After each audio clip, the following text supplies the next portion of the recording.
Good morning. अभी बज रहे हैं सुबह के 9। हम लोग जा रहे हैं हमारी फर्स्ट वैक्सीनेशन के लिए, फर्स्ट शॉट के लिए।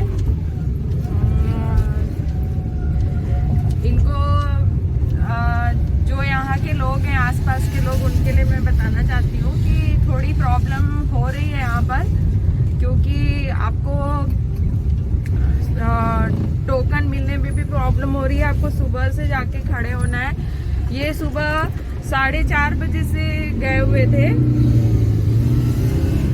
और तब जाके हमको पहला और फर्स्ट एंड सेकंड नंबर का टोकन मिला। तो ये प्रॉब्लम हो रही है। तो मैं ये वीडियो उनके लिए बना रही हूँ जो लोग आसपास के लोग हैं और जो जिनको मतलब नॉलेज होना चाहिए, जो जाने वाले हैं, ताकि वो लोग इस हिसाब से, ताकि अर्ली मॉर्निंग वो लोग जाके पहले नंबर लगा ले और तभी उनको, क्योंकि 100 से 140 के आसपास लोगों का कई लोग दे रहे हैं टोकन, उससे ज़्यादा लोगों को लग नहीं रही। ये लंबी लाइन है। ये जो गाड़ी है वहाँ पे टोकन बांटा जा रहा है।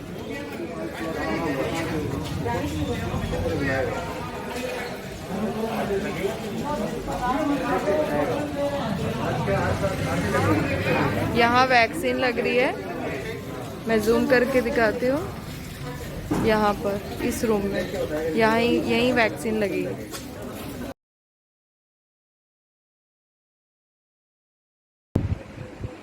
Hello and welcome back to my channel Renee's world.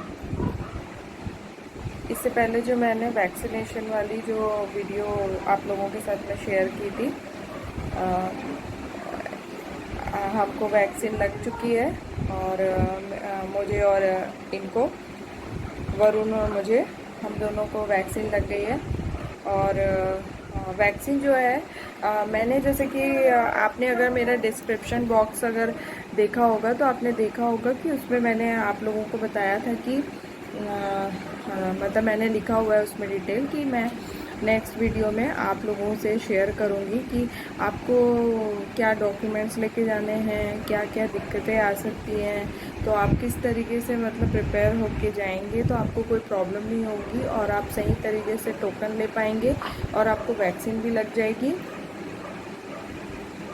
और वैक्सीन से रिलेटेड जो डिटेल्स हैं मैं वो आज आप लोगों से शेयर करूँगी। वैक्सीन जो है वो आपको लेफ्ट हैंड साइड पे ही लगती है। हम दोनों को लेफ्ट हैंड साइड पे ही लगी और इसका क्या रीज़न है वो तो मुझे नहीं मालूम, मगर लेफ्ट हैंड साइड में ही लगती है। और वैक्सीन लगने के बाद में जो हमारा एक्सपीरियंस है वो हम आपसे शेयर करेंगे। ये भी है बगल में, हेलो बोल दो। हेलो। वैक्सीन लगने के बाद में आपको हल्का सा भारीपन लगता है हाथ में, जो हमको लगा, और हल्का पेन लगता है, होता है। और बाकी हमको कुछ भी नहीं हुआ, मगर जैसे शाम हुई उसके बाद में हमको आँखों में हल्की जलन और अंदर से जैसे फीवर होता है तो जैसा फील होता है, टायर्डनेस, बॉडी एक और थकान जैसी, वैसा फील हो रहा था, ज़्यादा कुछ नहीं। और मुझे तो क्या है कि बैक भी हो रहा था, थोड़ा सा बैक में जैसे पेन होता है ना, तो पहले तो मैंने ये सोचा कि हो सकता है कि काम की वजह से या नीवा को जैसे संभालना पड़ता है गोद लेके, उस वजह से हुआ होगा, मगर ऐसा कुछ नहीं था। मुझे लगता है कि वो वैक्सीन का ही कुछ साइड इफेक्ट होगा, क्योंकि फिर उसके बाद में हम दोनों ने ही रात में पैरासीटामोल खा के फिर हम सो गए थे। फिर हम इसलिए बिल्कुल फिर ठीक लगा हमको। और खाना आपको बहुत अच्छा खाना है, आपका हेल्दी फूड लेना है, पूरा बैलेंस फूड लेना है, ताकि आपका जो आपको वीकनेस ना रहे बॉडी में। तो इन सारी बातों का आपको ख्याल रखना है। तो यही था जो हम और हाँ, डॉक्यूमेंट के लिए आपको अपना आधार कार्ड लेके जाना है, सिर्फ आधार कार्ड लेके जाना है और बाकी कुछ नहीं। तो 2-4 दिन बाद बस आपके यही फ़ोन पे है। मैसेज आ जाएगा। हाँ 2-4 दिन बाद आपके फ़ोन पे मैसेज आ जाएगा, जिसके अंदर आपका बेनिफिशियरी आईडी वगैरह होगा, मतलब आपको वैक्सीनेशन लग चुकी है। और फिर आप जैसे कोविन ऐप पे जाके अपना मोबाइल नंबर डालेंगे, OTP आएगा, तो आपको सर्टिफिकेट कैसे निकालना है वो उसमें इजीली आपको पता चलता है। मतलब सर्टिफिकेट डाउनलोड करते हैं, ट्रैवलिंग के काम आता है। काफ़ी दिक्कतें आई थी। मैं एक दिन पहले भी गया था, 8 बजे के करीब, 8 साढ़े 8 बजे के करीब गया था, लेकिन टोकन नहीं मिल पाया। मुझसे कहा गया कि आप 12-1 बजे तक वेट करें तो दूसरे दिन का टोकन मिलेगा, लेकिन फिर वहाँ से भगाई दी। मैं दूसरे दिन सुबह 4:30 बजे वहाँ पहुँचा, तब जाके मेरा लाइन में पहला नंबर था। लेकिन तब भी 15-20 मिनट बाद कुछ लोग और आने लगे, मतलब 5 बजे से पहले लोग आना शुरू हो गए थे। और फिर कहीं जाके 8-9 बजे टोकन बंटना शुरू हो गए,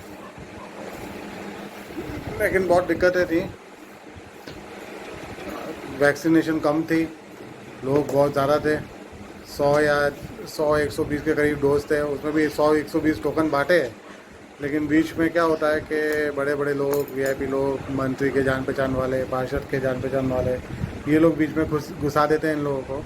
तो बेचारे जिनका टोकन होता है पीछे की साइड का, उन लोगों को मना कर देते हैं, वापस भेज देते हैं कि भाई डोज ख़त्म हो गया तो कल लगेगी वैक्सीन। मेरी किस्मत अच्छी थी, मैंने कहा चलो थोड़ी मेहनत कर लेते हैं, एक बार वैक्सीन लगानी है। इसके मैं सुबह पहुंच गया तो मेरे को सबसे पहला नंबर मिला, पहला और दूसरा नंबर हमें मिला। तो हमें टाइम पे लग गई वैक्सीन, लेकिन बहुत प्रॉब्लम है। इन लोगों को कुछ ऑनलाइन सिस्टम शुरू करना चाहिए, जिससे ताकि लोग वहाँ आए नहीं, भीड़ ना जमे, क्योंकि वो वैक्सीनेशन सेंटर कम लग रहा था, कोरोना फैलाने का सेंटर ज़्यादा लग रहा था। तो ये तो प्रॉब्लम है। तो बस यही है। पहले के काम आता है, और नेक्स्ट डोज कब लगनी है वो भी इसमें लिखा होता है। हाँ, और नेक्स्ट डोज आपको 30 डेज, लगभग 1 महीने। हाँ लगभग 1 महीने के बाद में आपको सेकेंड डोज आपको लगनी है। तब तक आपको कम से कम फर्स्ट जो वैक्सीनेशन है उसके बाद में आपको 10 से 15 दिन आपको अपने आप को बहुत ज़्यादा प्रिकॉशन लेना है और अपना ध्यान रखना है। और क्योंकि ऐसा बोलते हैं कि इसके बाद में इम्यून सिस्टम जो है वो थोड़ा सा वीक हो जाता है, तो कुछ बातों का ध्यान रखना है बस, और फिर आप इस कोरोना को हरा सकते हैं। और उसकी बैटरी डाउन हो रही है। कोरोना को हराना है तो वैक्सीन आपको लगाना है, तो ये बात आपको ध्यान रखना है। और उसके बाद में जो ज़रूरी प्रिकॉशंस है और जो गाइडलाइंस है उसको आपको फॉलो करना है। और बस यही था। और बस यही है कि दिक्कत तो कुछ नहीं, अब वैक्सीन तो हमको लग गई। बस यही है कि आपको सुबह उठ के जाना है और लाइन लगाना है, और इतना तो करना पड़ेगा टोकन लेने के लिए। अब जैसे ये 4:30 बजे गए और फिर इनको टोकन मिला, पहला और दूसरा नंबर यही गए थे। तो यही है जो हम लोग आप लोगों से साथ में शेयर करना चाहते थे कि अगर कोई जान पहचान के लोग और जो यहाँ के लोग हैं जो वैक्सीन के लिए जाने वाले हैं, तो हमारे इस वीडियो से हमने जो आप लोगों के साथ में शेयर किया है उससे उनको हेल्प मिले, इसलिए हमने सोचा कि हम इस बात को आप लोगों के साथ में शेयर करते हैं। दूसरी बात कि हमको कोवैक्सीन लगी थी, लेफ्ट हैंड पे लगी थी, और शाम को ही हमको हल्का सा जो भी प्रॉब्लम थोड़ा सा लगना जो भी चालू हुआ वो हमको शाम को लगा, और हम दवाई खा लिए थे। एक ही डोज खाई हम लोगों ने रात में सोने से पहले, पैरासीटामोल, और सुबह फिर हम लोग नॉर्मल, कल ही हमको लगी थी, फिर सुबह से हम बिल्कुल नॉर्मल है, कोई दिक्कत नहीं, कोई प्रॉब्लम नहीं। अब हर किसी की बॉडी अलग होती है, हर किसी की बॉडी टाइप अलग होती है, इम्यून सिस्टम अलग होता है, तो इसलिए प्रॉब्लम्स भी इसलिए सबको अलग अलग तरीके की होती हैं। इसलिए हमको जो हुआ हम तो वो बता रहे हैं। हो सकता है कि किसी को ज़्यादा प्रॉब्लम हुई हो या किसी को कम प्रॉब्लम है, किसी को हुई ना हो। वैसे जो हमने वहाँ से आने के बाद में जो इसके साइड इफ़ेक्ट्स जो हमें पड़े थे उसमें ये दिया हुआ था कि जो यंगस्टर्स हैं और जो 60+ जो लोग हैं उनको ज़्यादा प्रॉब्लम हो रही है इससे। और वैक्सीन के बाद में आपको 4-5 दिन अपना ख्याल रखना चाहिए। आपको थोड़ा सा रेस्ट लेना चाहिए। रेस्ट तो पूरी तरीके से कर नहीं सकते क्योंकि घर का काम भी होता है और जिनको बाहर जाना है जॉब पे वो तो जाना ही है। मगर आप कोशिश करिए कि वैक्सीनेशन के बाद में भी आप मास्क लगाना, सैनिटाइज़र यूज़ करना, हैंड वॉश करना और लोगों से डिस्टेंस बना के रखना, सोशल डिस्टेंसिंग, इन सब चीज़ों का आप फॉलो करिए। और बहुत अच्छी तरीके से वहाँ समझा भी रहे हैं। बाकी कोई दिक्कत नहीं आई हमको, बस ये कुछ चीज़ें जो हुई बस वही है। तो ठीक है फ्रेंड्स, बस यही था आज का वीडियो जो मैं आप लोगों के साथ में शेयर करना चाहती थी कि क्योंकि बहुत ज़रूरी चीज़ है, क्योंकि ये अभी कोरोना जो महामारी है तो उस समय में मुझे लगा कि ये बात है आप लोगों से शेयर करना बहुत ज़रूरी है, अवेयरनेस फैलाना बहुत ज़रूरी है। क्योंकि लोगों ने कई लोगों को अभी भी गांव में कई लोग वैक्सीन नहीं लगवा रहे हैं डर के मारे कि अरे वैक्सीन लगाने के बाद तो कोरोना हो जा रहा है, लोग मर रहे हैं, ये हो रहा है। तो ऐसी अफवाहों पे ना जाएं, इन पे ध्यान ना दें, क्योंकि ऐसा कुछ भी नहीं हो रहा है। और जिनको हो रहा होगा वो उनका कुछ बॉडी में कुछ प्रॉब्लम होगी या वीकनेस होगी, इम्यून सिस्टम वीक होगा, उस वजह से हो रहा होगा। बाकी हमारे साथ जो हुआ वो हमने आपके साथ में शेयर किया। और हम आप लोगों से बस यही बोलना चाहते हैं कि आप लोग भी जाइए और अगर आप लोगों ने वैक्सीन नहीं लगवाई है तो जाके लगवाइए। चलिए फिर मिलते हैं नेक्स्ट वीडियो नेक्स्ट व्लॉग के साथ में। तब तक के लिए बाय बाय।